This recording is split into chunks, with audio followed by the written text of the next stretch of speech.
Hello বন্ধুরা, তোমাদের সাথে আজকে আমি শেয়ার করব সাবুর পায়েস। তো তার জন্য ফ্রিজ থেকে দুধ বের করে রেখেছি।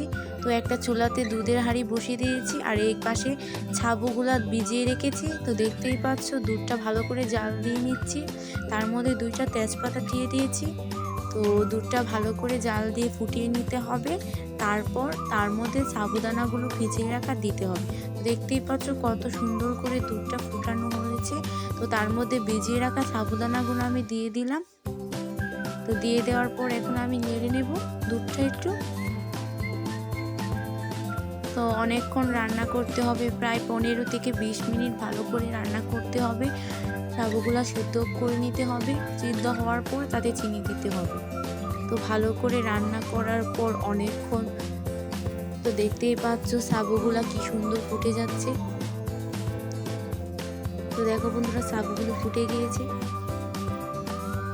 সিদ্ধ হয়ে গেছে।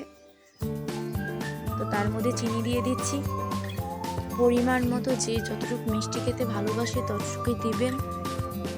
তারপর আবারও নাড়া দিয়ে দিচ্ছি। তো আবারও ভালো করে রান্না করে নেব পায়েসটা।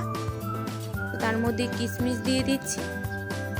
তো কিশমিশ দিয়ে ভালো করে রান্না করে নেব, আবারও নিয়ে তারপর নামিয়ে নেব।